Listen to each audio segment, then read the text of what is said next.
Like, share, comment ও সাবস্ক্রাইবের মতো আশীর্বাদধন্য ভালোবাসা আমার চ্যানেলের মূল্যবান সম্পদ, যা সকল বন্ধুদের সঙ্গে সম্পর্ক আরও দৃঢ় করে। তাই সকলের প্রতি অনুরোধ, এই যে ভ্রমণগতি চ্যানেলকে এগিয়ে নিয়ে যেতে আরও তথ্যপূর্ণ ভ্রমণ কাহিনী উপহার পেতে অবশ্যই সাবস্ক্রাইব করে পাশে থাকুন এবং ভিডিওতে লাইক কমেন্ট অবশ্যই করুন, যা আপনাদের চাহিদা বুঝতে আমাকে সাহায্য করে। নমস্কার।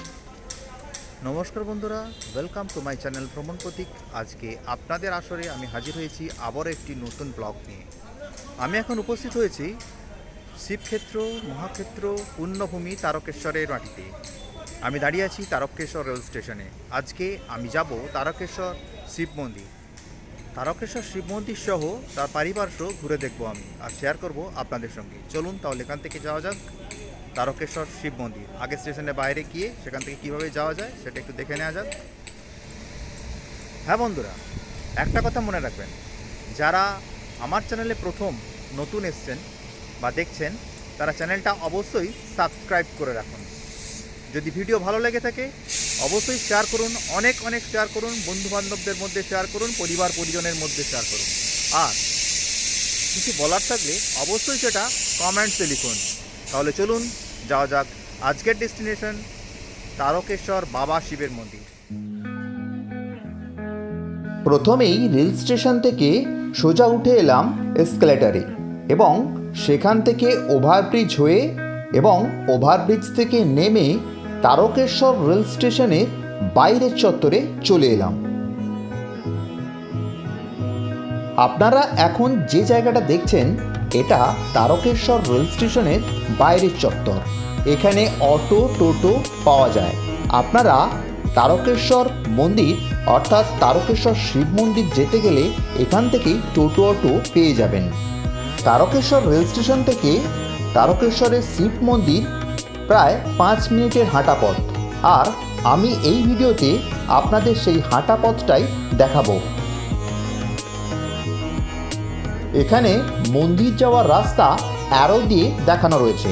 চলুন অ্যারো বরাবরই আমি হেঁটে চলি। কিছুটা হেঁটে যাবার পর বাম দিকে মোড় নিয়ে তারপর কিছুটা যাবার পরই ডান দিকে মোড় নিয়ে সোজা রাস্তা চলে গেছে স্কুল মোড়ের দিকে। আর সেখান থেকে হাঁটা পথে পৌঁছে গেলাম তারকেশ্বর মন্দির চত্বরের প্রধান গেটে। সামনে যে তোরণ দেখতে পাচ্ছেন তাই মন্দির চত্বরে যাওয়ার মন্দিরের রাস্তার প্রধান তোরণ, যা বেশ সুসজ্জিত এবং বিশেষ ল্যান্ডমার্কও বলতে পারেন। এই তোরণের একটি বিশেষ নাম রয়েছে। এই তোরণের নাম নেতাজি সুভাষচন্দ্র তোরণ এবং মন্দিরের রাস্তার দুই পাশে শিবের মূর্তিও রয়েছে। আপনাকে মন্দিরের রাস্তায় যেতে হলে এই তোরণের মধ্য দিয়ে যেতে হবে এবং ধরতে হবে ওই পারের রাস্তা। এই তোরণের পর পথ যেভাবে চলেছে আমিও চলেছি ঠিক সেইভাবেই।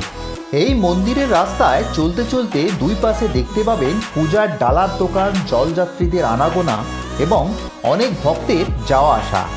যে কোনো মন্দির দর্শনে যাওয়া মানেই সেখানে পূজা দেওয়ার একটি বিশেষ পরিকল্পনা থাকে। তবে একটি বিশেষ সাবধানতার কথা আপনাদের জানিয়ে রাখি।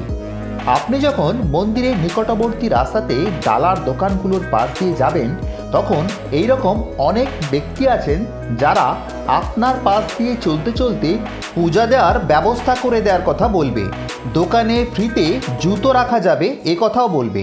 এদের থেকে সাবধান। এদের সহায়তা নিতে গিয়ে আপনার পকেট সম্পূর্ণ খালি হতে পারে, যা আপনি কল্পনাও করতে পারবেন না। নিজে পূজার ডালা কিনুন নিজের সামর্থ্য মতো। বিভিন্ন দোকানে ডালার দামও বিভিন্ন। এরপর জুতা রাখার দোকানে জুতা রাখুন। 1 নাম্বার প্রধান গেটের পাশে জুতা রাখার বন্দোবস্ত রয়েছে। এরপর আপনার চেনা জানা পান্ডা থাকলে তার দ্বারা পুজো দিন, না হলে 1 নাম্বার গেট পার হয়ে ডালা হাতে একদম নাট মন্দিরে চলে আসুন। সেখানে উপস্থিত মন্দিরের পান্ডার মাধ্যমে পূজা দিন, কারো সাহায্য ছাড়াই। প্রণামী দিন নিজের সামর্থ্য মতো। এখানে কোনো বাধ্যবাধকতা নেই। নিজের পূজা নিজে দিন, কারো সাহায্য ছাড়াই। কথা বলতে বলতে আমি হাজির হয়েছি সেই বিখ্যাত পবিত্র পুকুর দুধপুকুরের ঘাটে।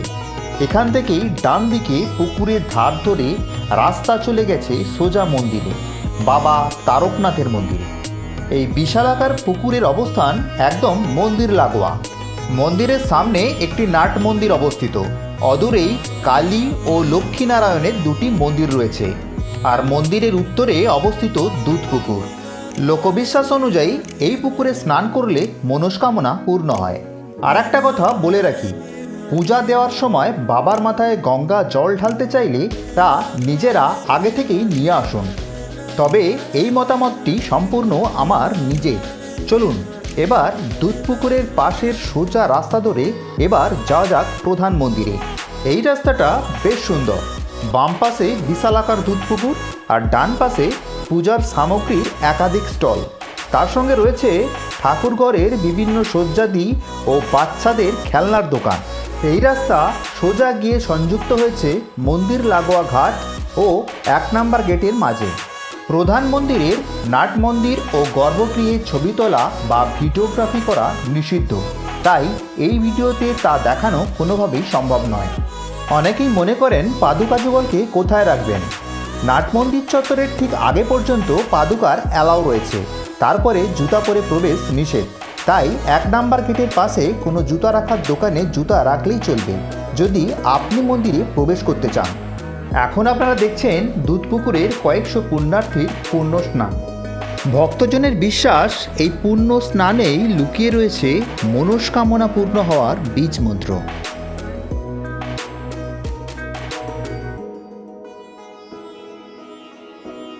এরপর আবারও এগিয়ে চললাম সম্মুখে। আর আপনারা সম্মুখে দেখতে পাচ্ছেন নাট মন্দিরের সম্মুখ চত্বরে প্রবেশের প্রধান পথটা। বেশ কিছু জলযাত্রী ও ভক্তের ভিড় অতিক্রম করে এগিয়ে সোজা হাজির হলাম নাট মন্দিরের সম্মুখ চত্বরে।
(1729 সালে নির্মিত এই মন্দিরটি একটি 8 চাল বিশিষ্ট মন্দির, যার সামনে রয়েছে একটি নাট মন্দির। এই মন্দির দেবাদিদেব মহাদেব শিবের উদ্দেশ্যে নিবেদিত। এখানে শিব তারকনাথ নামে পূজিত হন। বাবা তারকনাথ বাবা তারকেশ্বর বা বাবা তারকেশ্বর নাথ নামেও পরিচিত। বাবা তারকনাথ শিবের একটি উগ্র রূপ, যিনি সমুদ্র মন্থনের সময় হলাহল বা বিষ পান করেছিলেন। এই মন্দিরের নিকটেই রয়েছে কালী ও লক্ষ্মীনারায়ণের মন্দির। তবে এই মন্দিরের বিশেষ একটি ইতিহাস রয়েছে। চলুন যাই সেই ইতিহাসের পাতায়। ইতিহাসের পাতায় বর্ণিত রয়েছে তারকেশ্বরের সাথে অতীতে সংযুক্ত ছিল রামনগর নামক একটি গ্রাম, যেখানে অযোধ্যার নবাবের অত্যাচারের হাত থেকে রক্ষা পেতে সপরিবারে পালিয়ে চলে এসেছিলেন কেশব হাজারি নামে এক ব্যক্তি। তার বিষ্ণুদাস ও ভারামল্ল নামে 2 পুত্র ও ভানুমতি নামে এক কন্যা ছিল। তখন রামনগর ছিল মুর্শিদাবাদের নবাবের অধীন। ক্রমে বিষ্ণুদাস ও ভারামল্ল উক্ত অঞ্চলে নিজেদের মালিকানা কায়েম ও কর আদায়ের চেষ্টা করলে নবাবের সৈন্যদের দ্বারা বন্দী হন। বিষ্ণুদাস ছিলেন একজন নিষ্ঠাবান বিষ্ণুভক্ত। মুর্শিদাবাদে নবাবের কারাগারে বিষ্ণুদাস ভগবান বিষ্ণুর কৃপাধন্য হয়ে কিছু অলৌকিক শক্তির প্রদর্শন দেখান। এই ঘটনায় প্রীত হয়ে নবাব 2 ভাইকে মুক্ত করেন ও বালিগড়ি ও মোহনভাগ পরগনার রাজস্ব আদায়ের দায়িত্ব তাদের উপর ন্যস্ত করেন। ভারমল্ল রাও উপাধিতে ভূষিত হন। কথিত আছে রাজা ভারমল্ল রাও এর নাকি বৃহৎ গোশালা ছিল। এই গোশালা রক্ষণাবেক্ষণের দায়িত্বে ছিলেন মুকুন্দ ঘোষ নামক এক কর্মচারী। সেই গোশালায় কপিলা নামে একটি অত্যাশ্চর্য গরু ছিল, যে প্রত্যহ বনের মধ্যে একটি পরিত্যক্ত শিবলিঙ্গের ওপর দুধ নিঃসরণ করত। রাজা ভারমল্ল রাও এই ঘটনা জানতে পারেন। সেই সময় শৈবক্ষেত্র সুদূর উত্তরাখণ্ড থেকে বাংলায় শৈব ধর্ম প্রচারে এসেছিলেন যোশীমঠের নিষ্প্রাণগিরি শিষ্য সন্ন্যাসী মায়াগিরি এবং তার সঙ্গী ছিলেন সন্ন্যাসী মনোমুকুন্দগিরি। তারা এসে আশ্রয় নিয়েছিলেন রাজা ভারমল্লের রাজধানী রামনগরে। দুই সন্ন্যাসীর শৈব ধর্মের প্রচারের কথা ভারমল্ল জানতে পেরে তাদের সাথে সাক্ষাৎ করেন। বস্তুত এরা দুইজনই ওই পরিত্যক্ত শিবলিঙ্গেরই আরাধনা করেছিলেন। দুই সন্ন্যাসী তাদের আরাধ্য শিবলিঙ্গের নাম রেখেছিলেন তারকেশ্বর। মায়াগিরি ও মুকুন্দগিরির কাছে এই শিবলিঙ্গের অলৌকিক কথা শুনে ভারমল্ল এটিকে রামনগরে প্রতিষ্ঠা করার ইচ্ছা প্রকাশ করেন। এ কথা জানা যায় যে স্বয়ং তারকনাথ রাজা ভারমল্লকে স্বপ্নাদেশ দিয়ে মন্দির প্রতিষ্ঠার কথা বলেন। সেই মতো বন পরিষ্কার করে মন্দির প্রতিষ্ঠার কাজ আরম্ভ হয়। রাজা ভারমল্ল নিজেকে দেব সেবায় উৎসর্গ করেন। 1729 খ্রিস্টাব্দে রাজা ভারমল্ল রাও তারকেশ্বর মন্দির প্রতিষ্ঠা করেন। তবে মন্দির প্রতিষ্ঠার সাল তারিখ নিয়ে বিতর্ক থাকলেও ভারমল্লের দানপত্র থেকে ওই বছরের মন্দির প্রতিষ্ঠার কথা জানা যায়। পরবর্তী বহু সময় পরে মন্দিরটি ভগ্নদশাপ্রাপ্ত হলে বর্ধমানের মহারাজা নূতন করে মন্দিরটি নির্মাণ করেন। মন্দিরের সামনে নাট মন্দির উপস্থিত অসংখ্য ভক্তের আগমন ঘটায় মন্দিরের পরিসর আরও বাড়ানো হয়েছে। ধীরে ধীরে অগণিত হিন্দু ভক্তদের সারা বছর ধরে আনাগোনা বেড়েছে মন্দির কক্ষে। মন্দিরের উত্তর দিকে রয়েছে দুধ পুকুর। প্রতিদিন শিবলিঙ্গের ওপর ভক্তদের অর্পণ করা দুধ মন্দিরের উত্তর দিকে জলাশয়ে পড়ে। এইরূপ নামকরণ হয়েছে তার থেকেই। এইবার আপনাদের বলি এখানে আসবেন কিভাবে। হাওড়া তারকেশ্বর লাইনে যে কোনো ট্রেন ধরে আপনারা তারকেশ্বর আসতে পারেন। বাই রোডেও তারকেশ্বর আসা যায়। মন্দির চত্বরে প্রায় প্রত্যেকটি রাস্তার পাশেই থাকা ও খাওয়ার হোটেল রয়েছে। যদি ফ্যামিলি নিয়ে এসে কয়েক ঘন্টা থেকে পূজা দিয়ে চলে যেতে চান, এই কয়েক ঘন্টার জন্য হোটেল ভাড়া পাওয়া যায় এবং সম্পূর্ণ দিন থাকতে হলেও প্রচুর হোটেল রয়েছে থাকার, যার বেশিরভাগটাই রয়েছে মন্দির চত্বরে। এখানকার প্রাইভেট হোটেলগুলোর 12 ঘন্টায় চেক ইন ও চেক আউট।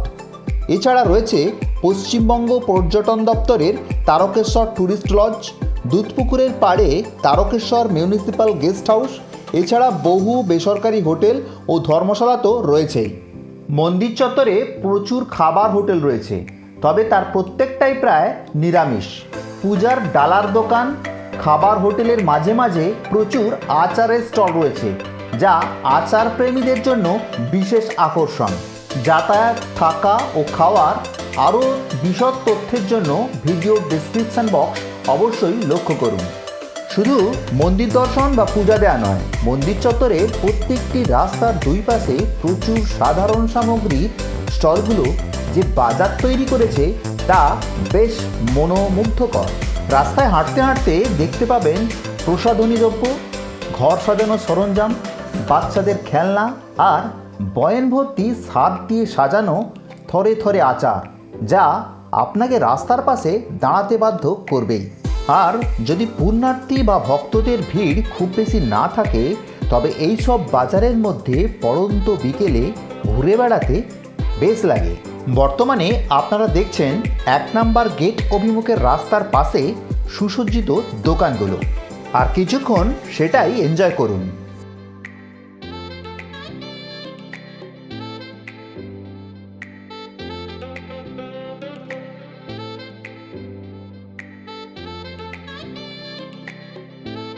এই তারকেশ্বর বাবা তারকনাথের মন্দিরের মোট 6টি গেট রয়েছে, যার 1 নম্বর প্রধান গেটে আমি পুনরায় উপস্থিত হলাম।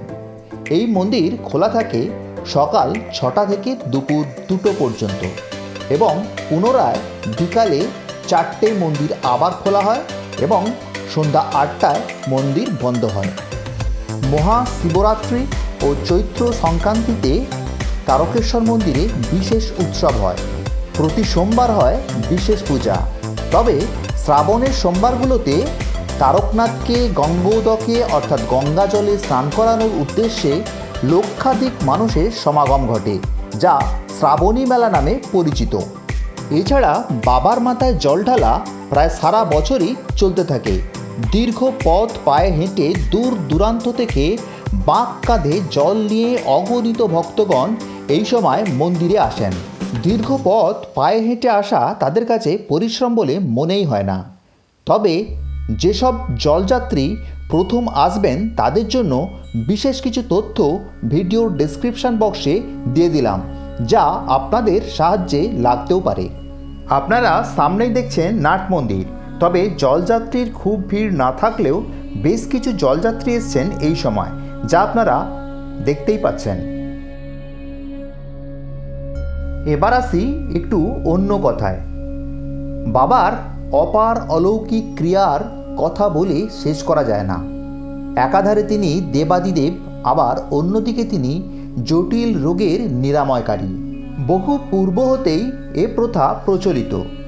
যে কোনো জটিল রোগ নিরাময়ের আশায় কায় মনোবাক্যে দেবাদিদেবকে স্মরণ করে নাট মন্দিরে তার চরণতলে শুয়ে থেকে রোগ নিরাময়ের আশায় প্রার্থনা করতে থাকলে বাবা তারকনাথ স্বপ্নাদেশে তার ঔষধ প্রদান করেন অথবা নিরাময়ের পথ দেখান। এই ঘটনার প্রচুর উদাহরণ রয়েছে, তবে বর্তমানে এই ব্যবস্থা আর চলছে কি না তা আমার জানা নেই। যদি কোনো দর্শক জেনে থাকেন বা স্বপ্নাদেশের কোনো ঘটনা জানেন, তবে তা কমেন্টে লিখে জানাতে পারেন। এখানে যারা বাবার মাথায় গঙ্গা জল ঢেলে বাবাকে গঙ্গা জলে স্নান করাতে আসেন, তারা মূলত হেঁটে আসেন। এই মন্দিরের অবস্থান অনুযায়ী গঙ্গার নিকটতম ও প্রসিদ্ধ ঘাটগুলো হল শেওড়াফুলির গঙ্গার ঘাট বা বৈদ্যবাটির নিমাই তীর্থ ঘাট। শেওড়াফুলি ও বৈদ্যবাটিতে আগে আপনাদের যেতে হবে। দুই জায়গাতেই হাওড়া ব্যান্ডেল মেল লাইনের পরপর দুটি স্টেশন রয়েছে। হাওড়া বা ব্যান্ডেল বা বর্ধমানের দিক থেকে মেল লাইনের যে কোনো ট্রেন ধরে পৌঁছাতে হবে শেওড়াফুলি অথবা বৈদ্যবাটি স্টেশনে। সেখান থেকে পায়ে হেঁটে বা টোটোতে চলে আসুন গঙ্গার ঘাটে। সেখান থেকে মাটি বা প্লাস্টিকের ঘড়ায় গঙ্গা জল ভরে নিয়ে বাবা তারকনাথের উদ্দেশ্যে শুরু করতে হবে যাত্রা। বৈদ্যবাটি নিমাই তীর্থ ঘাট থেকে তারকেশ্বরের বাবা তারকনাথের মন্দিরের দূরত্ব 35 থেকে 36 কিলোমিটার। হাঁটা পথে সময় লাগে প্রায় 8 থেকে 10 ঘন্টা, তবে ব্যক্তিবিশেষে এই সময়ের হেরফের হতেই পারে। বৈদ্যবাটি নিমাই তীর্থ ঘাট থেকে নিমাই তীর্থ রোড ধরে সোজা ক্রস করুন মেন রেলওয়ে লাইন, তারপর ক্রস করুন গ্র্যান্টাং রোড বা জিটি রোড। এই নিমাই তীর্থ রোড কিছু পরে সংযুক্ত হয়েছে বৈদ্যবাটি তারকেশ্বর চাপাডাঙ্গা রোডে। এই বৈদ্যবাটি তারকেশ্বর চাপাডাঙ্গা রোড ধরে আবারও ক্রস করুন দিল্লি রোড এবং এই সংযোগ মোড়টির নাম নেতাজি মোড়। এই নেতাজি মোড় পার হয়ে এই তারকেশ্বর রোডকে না ছেড়ে সোজা চলতে থাকুন। এরপর দেয়াড়া, নসিপুর, সিঙ্গুর, কামারকুণ্ডু, নালিকুল, মালিয়া, লোকনাথ এরকম জায়গাগুলো পার হয়ে সোজা পৌঁছে যান ভাঞ্জিপুর বাস স্ট্যান্ড। এখানে পৌঁছানোর পরই ডান দিকে দেখতে পাবেন বাবা তারকনাথ ধামে যাওয়ার বিশাল তোরণ। এরপর ডান দিকে মোড় নিয়ে প্রবেশ করুন বাবা তারকনাথ ধামে। এরপর থানা রোড ধরে চলে আসুন পাওয়ার হাউস রোড মোড়ে। সেখান থেকে পাওয়ার হাউস রোড ধরে আসুন মন্দিরের রাস্তার মোড়ে। তারপর চলে আসুন আপনার গন্তব্য এই মন্দিরে। তবে পথে ক্লান্তি নিবারণের জন্য অনেক জায়গা পাবেন, যা আপনার কাজে আসতে পারে। জলযাত্রী হওয়ার অভিজ্ঞতা কোনো দর্শকের থেকে থাকলে তা আপনারা কমেন্টে লিখে অবশ্যই জানাতে পারেন। যারা কোনো তিথিতে পূজা দিয়ে পুণ্য অর্জন করতে চান, তারা পূর্ণিমা, অমাবস্যা, শনি থেকে সোমবার, গাজন, শ্রাবণ মাসের সোমবার এগুলি টার্গেট করতে পারেন। আর যারা প্রচুর লোক সমাগম অপছন্দ করেন, তারা এই বারগুলি ও তিথিগুলি এড়িয়ে অন্য দিনগুলোতে আসুন। তবে সকালের থেকে বিকালে বা সন্ধ্যার দিকে মন্দিরে লোকসমাগম অনেকটাই কম থাকে, তাই এই সময় এসে ভক্তের প্রবল ভিড় এড়িয়ে বাবাকে দর্শন করতেই পারেন।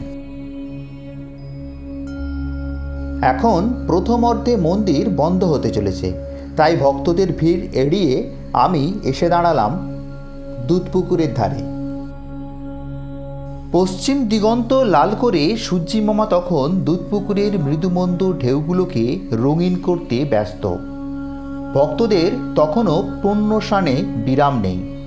সুবিশাল দুধপুকুর, বাবা তারকনাথের পুণ্যভূমির আধ্যাত্মিক মাহাত্ম্য প্রাণ ভরে আস্বাদন করে ভ্রমণপথিকের এবার ঘরে ফেরার পালা। তাই দেবাদিদেব মহাদেব বাবা তারকেশ্বরকে আমার শতকোটি প্রণাম জানিয়ে ফিরে চললাম বাড়ির পথে। বাবা তারকনাথ ও পুণ্যভূমি তারকেশ্বর সম্বন্ধে সমস্ত তথ্য আপনাদের জানানোর চেষ্টা করলাম।